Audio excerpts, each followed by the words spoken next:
अस्सलाम वालेकुम students, grade 5, how are you? I hope you all are fine. Okay जी, हम अपना एक्सरसाइज स्टार्ट करते हैं। हमारे ये क्वेश्चन नंबर 6 रह गया था, ठीक है। और बच्चों, मैंने आपसे पूछा भी था कि काइंडली मुझे बता दें कि क्या हमने ऊपर के 4 क्वेश्चंस कर लिए हैं, ठीक है। अगर कुछ रिमेनिंग है ऊपर के 4 में तो काइंडली मुझे बता दें, वैसे मेरे ख्याल से हम लोगों ने कर लिए थे, ठीक है। सो कल हमने 5 और 7 और 8 किए थे, 6 रह गया था। इसको मैंने आपको कहा था कि मैं आंसर जैसे लिख के आपको, क्योंकि ये बुक से नहीं है, ये खुद से हमने इसको आंसर करना है, ठीक है। So what was the question, आज हम इसको कर लेते हैं। When you feel dizzy and faint, you fall down. Can you think why? It is the body's way of helping you. How is this fall going to help? वो कह रहे हैं कि जब आप डिजी फील करते हैं तो, या फेंट फील करते हैं, यानी आप अब आपको जैसे चक्कर आ जाना, फेंट हो जाना, एकदम से आप पीला पड़ जाते हैं, आप गिर जाते हैं, ठीक है। तो वो कह रहे हैं कि जब आप गिर जाते हैं तो वो बेसिकली आपकी बॉडी जो है वो आपको हेल्प कर रही होती है गिरने से। तो वो कह रहे हैं आपको कैसे हेल्प करती है, ठीक है। कि अगर आप गिर गए हैं डिजी होके, फेंट होके, तो इट मीन्स कि बॉडी ने आपको हेल्प किया है। तो वो कैसे हेल्प किया है ये आप बताएं, ठीक है। तो इसका आंसर क्वेश्चन नंबर 6 का जो है वो मैंने यहाँ लिख लिया है ताकि आप लोगों को इजीली समझ में आ जाए, ठीक है। यहाँ से आंसर इसका शुरू हो रहा है, ठीक है। यहाँ से this is the answer to question number 6, ठीक है। 6 का है ये आंसर, ओके। अच्छा, आपने आज की डेट डालनी है, ठीक है। न्यू पेज प्रिपेयर करना है और फिर आपने इसका आंसर जो है वो नोट डाउन करना है। इसका आंसर यहाँ से होगा, fainting is caused by a temporary reduction in the blood flow to the brain. क्या कह रहे हैं, फेंटिंग होता क्या है, किस वजह से होता है? इसलिए होता है कि जब जो आपका ब्लड है वो आपके ब्रेन में जाना बंद हो जाता है, उसकी सप्लाई, ब्लड फ्लो ब्रेन में जाना जब मुतासिर होती है टेम्प्रेरी तौर पे, थोड़ी देर के लिए, जब प्रॉपरली आपका ब्लड जो है वो ब्रेन तक नहीं पहुंच रहा होता, तो फेंटिंग होती है।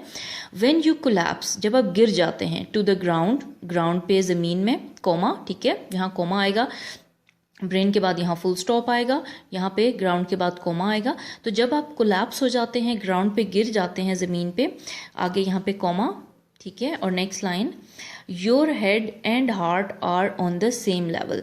तो क्या होता है, ऑब्वियसली जब हम खड़े हैं, ठीक है, और जब हम लेटे हैं तो उसमें फ़र्क है कि जब हम खड़े हैं तो हमारे हार्ट को ज़रा सा काम ज़्यादा करना पड़ रहा होता है और ज़्यादा जो है ज़रा सा फोर्स ज़्यादा लगा के ऊपर को हमारे ब्रेन को ब्लड पहुंचाना पड़ रहा होता है। तो जब हम ग्राउंड पे गिर जाते हैं तो हमारा हार्ट और जो हेड है वो सेम लेवल पे आ जाता है, ठीक है। ज़ाहिर है जब हम गिर गए हैं ऐसे करके, once we are standing up, तो ये चीज़ है, हार्ट को यहाँ से ऊपर हेड की तरफ ब्लड को पहुँचाना है, उसको थोड़ा जोर लगा के ऑब्वियसली ये काम करना है। But when we are lying on the ground, जब हम फॉल डाउन कर गए हैं ग्राउंड पे, तो इस तरह से हैं, और suppose this is our heart, तो it has to flow, it has to like, हमने इसने जो है ब्लड को लेकर जाना है टूवर्ड्स अवर हेड। तो जब हम एक लेवल पर आ जाते हैं तो क्या हो जाता है, आगे आपने यहाँ फुल स्टॉप लगाना है। दिस मीन्स, इसका मतलब ये है, your heart does not have to work as hard to push blood up to your brain. तो उसमें होता क्या है कि अब हार्ट को जो है वो बहुत जोर नहीं लगाना पड़ रहा होता, बल्कि वो चूंकि सेम लेवल पर है तो ज़्यादा इजीली जो है वो ब्लड फ्लो आपका पुश करके हार्ट जो है वो फ्लो कर देता है आपके ब्रेन की तरफ, ठीक है। तो दिस इज़ हाउ जो हमारा फॉलिंग डाउन है वो बेसिकली हमें हेल्प कर रहा होता है, क्योंकि जब हम फॉल डाउन कर जाते हैं ऑन द ग्राउंड तो क्या होता है कि हमारा हार्ट और हमारा हेड जो है या ब्रेन जो है वो सेम लेवल पे होते हैं, तो हार्ट को ज़्यादा ईजीली वो फ्लो जो है अपना पुश कर सकता है ब्रेन की तरफ, ठीक है। अगर हम खड़े होंगे तो उसको ज़्यादा काम करना पड़ेगा। तो बेसिकली इस तरह से क्या होता है कि ज़्यादा जल्दी फ्लो चला जाता है ब्रेन की तरफ, और हम जल्दी, मतलब रिकवरी के चांसेस होते हैं। अगर हम खड़े ही खड़े रहें और ब्लड जो है वो पुश नहीं हो रहा है ब्रेन की तरफ कंप्लीटली, तो with the passage of time obviously it can cause death, और it can cause major injuries to our brain, क्योंकि ऑक्सीजन जब तक ब्रेन को नहीं मिलेगी तो इट वॉन्ट वर्क, ठीक है, it will stop it's working. तो क्या है, हमें स्वेयर हेड इंजरीज हो सकती हैं, या it may cause to death as well. Obviously when your brain is not working, it may cause quite severe problems. तो क्या है, इन दिस वे हमारा जो फॉल डाउन है वो बॉडी का एक तरह से हमारा हेल्पिंग मैकेनिज्म है कि उससे फ़ौरन ब्लड जो है वो सप्लाई हो जाता है हार्ट की तरफ, ब्रेन की तरफ, and with the passage of time और after like some time we can wake up और हम जल्दी जो है उसको रिकवर कर जाते हैं। So this is the answer. Okay, you have to write down all this on your notebook. ठीक है, आपकी जो नीट नोटबुक है उसके ऊपर आपने काम करना है, जिस पे ऑलरेडी आप स्कूल में काम कर रहे थे, जो स्कूल के लिए ली हुई थी आपने नोटबुक, उसके ऊपर आपने आज का ये डेट और सारा एक न्यू पेज प्रिपेयर करके आपने क्वेश्चन 6 का आंसर लिखना है। ठीक है, अच्छा, इसके साथ आपने एक और काम करना है, ये है tell your teacher in your own words. ठीक है, क्वेश्चन नंबर 6, क्या आपने बतानी है दो चीज़ें, about any one of your sense organs and how it works, and number 2 about how your nervous system works. ठीक है, तो ये क्या है, you have to tell in your own words. तो आई विल हेल्प यू, अगर हम class में होते तो शायद एक इंटरेक्शन होता, एक डिस्कशन होती और इस तरह से आप लोग मुझे रिस्पॉन्स करते सब, लेकिन अब क्या करना है कि ये है tell your teacher in your own words कि क्या क्या होता है, about any one of your sense organs and how it works. आप अपने किसी भी एक सेंस ऑर्गन के बारे में आपने बताना है और बताना है कि वो कैसे काम करता है। ठीक है, and number 2 about how your nervous system works. ठीक है, और आपका नर्वस सिस्टम कैसे काम करता है, इसमें मैं आपको थोड़ा सा गाइडेंस के तौर पे बता देती हूँ। ठीक है, फर्स्ट है जी आपका सेंस ऑर्गन, कोई सा एक सेंस ऑर्गन कैसे काम करता है, ये है। ठीक है, ये आइज़ हैं, ये नोज़ है, ये टंग है, दिस इज़ योर स्किन। ठीक है, and what else, no. So ये जो आपके 5 सेंसेस हैं, आपने explain, sorry the ear as well, that's why I was saying one is missing.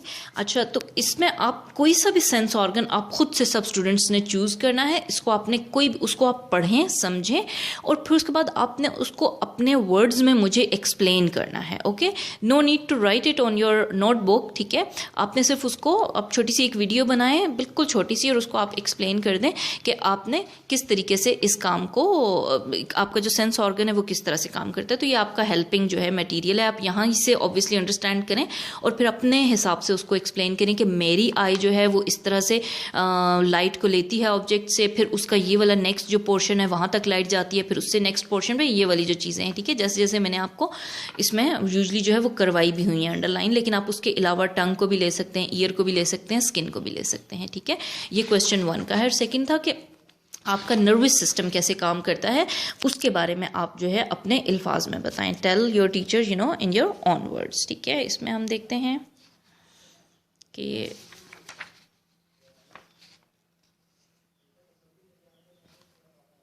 ये नर्व्स हैं। ठीक है, you can take like this. ठीक है, the brain, spinal cord and nerves from a very efficient communication network. This network is known as the nervous system. It controls all actions and movements.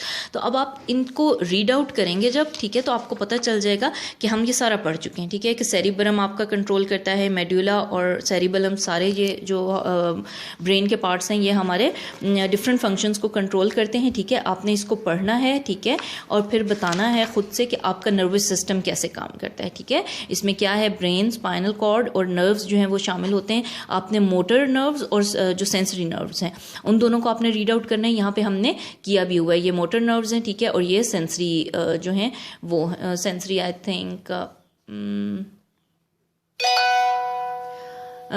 These in turn from, अच्छा ये हैं sensory nerves and motor nerves. ठीक है, तो इन दोनों को यहाँ पर आपको एक्सप्लेनेशन भी मिल जाएगी। So just give a reading, और बिल्कुल छोटा स्मॉल सा जो पोर्शन है वो आपने खुद से, बल्कि आई थिंक वीडियो के बजाय आप लोग उसको राइट कर लें। ठीक है, राइट डाउन कर लें ऑन योर रफ पेज। ठीक है, कोई सा रफ पेज लेके उस पर आप दोनों क्वेश्चंस को आंसर कर लें। ठीक है, क्वेश्चन नंबर 1 को भी 2 को भी इन योर ओन वर्ड्स, लेकिन आप बुक से हेल्प ले सकते हैं। ठीक है, और आप इस तरह से एक्सप्लेन करके रफ पेज के ऊपर लिख कर मुझे पिक्चर सेंड कर दीजिएगा। ठीक है, सो आज का आपका ये भी टास्क है, और आपने क्वेश्चन नंबर 6 जो है इसको आपने अपनी नोटबुक, जो नीट नोटबुक है स्कूल की, उसके ऊपर आपने काम करके और याद करके आपने ये काम जो है अपने पास सेव करना है। ठीक है, चलो ठीक है, थैंक यू, अल्लाह हाफ़िज़।